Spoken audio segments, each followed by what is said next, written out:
But happening just moments ago now, North Korea's United Nations ambassador warning the United States that, quote, a thermonuclear war may break out at any moment.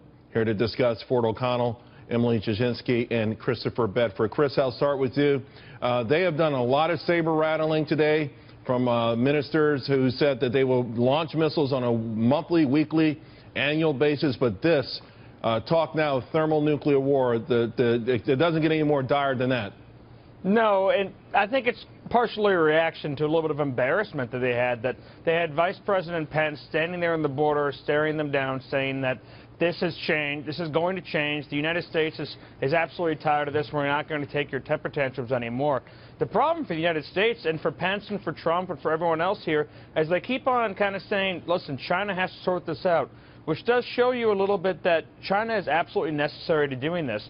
North Korea has just through conventional, old-fashioned, 50-year-old cannons, artillery, the ability to level Seoul, to cause huge amounts of casualties and make a war very, very difficult. And China, so far, doesn't really seem to have much of a reason to come to the table on this with us.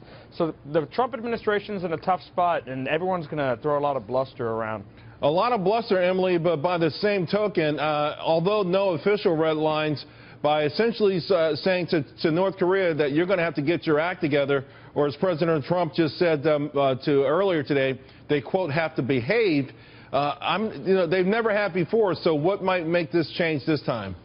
Well, yeah, Chris is right. I mean, China doesn't have, there isn't really much pushing them to come to the table with us on this. But what's so interesting, though, is how we saw President Trump no longer referring to China as a currency negotiator. That's very interesting because it does mean that President Trump is negotiating himself with China. So there are things going on behind the scenes. In this case, in front of the scenes that we all saw. I think Vice President Pence was really careful but forceful in his words, and I do agree that this may be a reaction to what is kind of embarrassing because he was very authoritative and at the same time careful, and it was, I think, very much embarrassing for North Korea. So hopefully this is a reaction to that. But we have different negotiators in office now, and it could be different than the previous 3 terms. We could see more strength from the United States, and I think we are already seeing that. Oh, there's no doubt that we've seen more strength from this president, whether it was the salvos in Syria in response to Assad or the Moab, mother of all bombs. President Trump not allowing his generals to engage forward. But by the same token, this rocket, this North Korean rocket that more or less fizzled on the launching pad, they've had those kind of mistakes before. We know that they're not going to stop. And you ultimately have to wonder, will China or can China even truly intervene? Well, China can intervene if it wants to because it is North Korea's primary trading partner, and if they do shut down economic sanctions on North Korea, there's some real problems here. But I have to say that President Trump is absolutely right to pursue the doctrine of strategic impatience versus North Korea's threat at every moment, because essentially China wants to avoid a humanitarian crisis of 25 million North Koreans flooding across their border. North Korea is on the cusp of being able to put a nuclear warhead towards the United States or any of its allies. So this is the right time to do this. And understand something.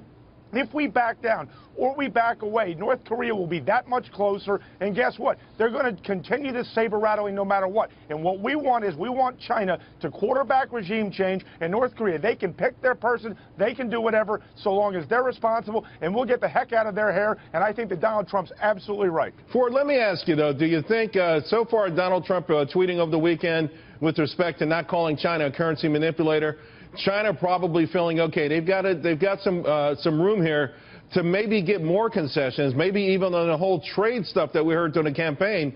How far do you think the administration is willing to go if China can indeed mediate this situation with respect to giving China less anxiety over some of the things that they thought they would encounter, like a potential trade war? Well, to your point, what Donald Trump is initiating is a dialogue with China, with North Korea in the middle that's not that different than what Kennedy deployed with the Soviet Union over the Cuban Missile Crisis. He's trying to feel them out and trying to see exactly what it's going to take, what that mix of levers and that type of deal may be. It may be giving away the strategic islands in the South China Sea. It may be a lot of different things, but what Donald Trump wants at the end of the day is a stable North Korea with the Chinese overlooking this. But understand something else, Charles, it never gets mentioned. It was the Soviet Union that installed the Kim dynasty, and once the Soviet Union collapsed, basically this is a madman and a dynasty out of control, and no one's actually ever pointing the finger here at the Russians for their involvement in this too. Yeah, but here's the thing, Emily, when the Soviet Union collapsed, almost some accounts have 3.5 million North Koreans starving to death over a 4-year period, and yet the Kim family retained power. So you have to wonder if you can ever get true regime change there outside of some sort of assassination, and it certainly wouldn't be one of those generals who are afraid to even make the wrong move in any direction. Right. I think that's really interesting because this is a unique situation. It's something that we don't necessarily see in this way in other parts of the world. So I do think that the approach to it does need to be a little bit more creative, and I think we've seen that over the course of administrations that have failed and failed and failed to take care of this problem. Again, I do want to point back to the importance of Donald Trump. This was a huge thing on the campaign trail for him, talking about how China manipulates currency. That was really big. So to see him being a little softer there, I really think is positive. I think that means he's willing to say, China, we have to talk. It's an indication of how dire the situation I think he sees of what's going on in North Korea right now. You see things differently when you're in a situation. Would it be, is it so dire that we leave in those tariffs that they level against American companies? Do we go with that reciprocal sort of trade policy that's been talked up? Yeah, that's the cost-benefit analysis that I'm sure President Donald Trump right now is really thinking about, because it's coming to decision time, and I'm sure he'll have to come up with an answer to that very soon. Speaking of decision time, Chris, I think the Carl Vinson's scheduled to be within near North Korea sometime later this month. It's barreling ahead. Of course, this is the armada that President Trump talked about, and it feels like something is going to happen over the next 2 weeks. It feels like the bluster that you guys are talking about with respect to the leaders of North Korea and this firm, rigid resolve of the Trump administration, something's going to come to a head, Chris. Yeah, you have Russia moving to shadow them. You have China moving to shadow the U.S.'s carrier group. And one thing, we've been talking a lot about what the United States really wants here, which is a de-escalation. We want to get rid of some of the offensive power of a crazy regime.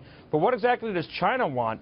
And it looks like what most likely China wants is a stable border where they don't have the United States military or one of its allies right up against their country. Right now, they've pretty much held them at South Korea, at the DMZ.